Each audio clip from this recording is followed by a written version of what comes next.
দেখছেন খবর 24। ফের মোদী সরকারের আশা নিয়ে ত্রিপুরা রাজ্য জুড়ে বিভিন্ন প্রকারের কর্মসূচির মধ্য দিয়ে দেওয়াল লিখন কর্মসূচি ঘিরে উপস্থিত কর্মী সমর্থকদের মধ্যে ব্যাপক পরিলক্ষিত হয় উৎসাহ উদ্দীপনা। ফিরছে একবার মোদী সরকার, এই বিশেষ স্লোগানকে সামনে রেখে রাজ্য বিজেপি সাম্প্রতিক সময়ে গোটা রাজ্য জুড়ে বিভিন্ন প্রকারের কর্মসূচি গ্রহণ করে চলেছে। এই কর্মসূচির অঙ্গ হিসেবে আজ অর্থাৎ 10ই জানুয়ারি রাজ্যের প্রতিটা বুথে অন্তত 5টা করে জায়গায় দেওয়াল লিখন শীর্ষক কর্মসূচি সংগঠিত হচ্ছে।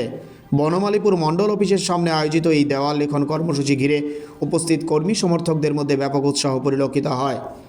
সংশ্লিষ্ট কর্মসূচিতে উপস্থিত থেকে নিজের প্রতিক্রিয়া ব্যক্ত করতে গিয়ে প্রদেশ বিজেপির সভাপতি রাজীব ভট্টাচার্য দাবি করেন, আগামী দিনে নরেন্দ্র মোদীকে পুনরায় প্রধানমন্ত্রী হিসেবে দেখতে তথা ত্রিপুরা রাজ্যের দুটি আসনেই পদ্মফুলের বিজয়কে সুনিশ্চিত করার জন্য আজ রাজ্য জুড়ে এই দেওয়াল লিখন কর্মসূচি সম্পন্ন হচ্ছে। পাশাপাশি শ্রী ভট্টাচার্য রাজ্যবাসীকে আগামী দিনে নির্বাচনের মধ্য দিয়ে এই রাজ্যের দুটি আসনেই পদ্মফুলের জয়কে সুনিশ্চিত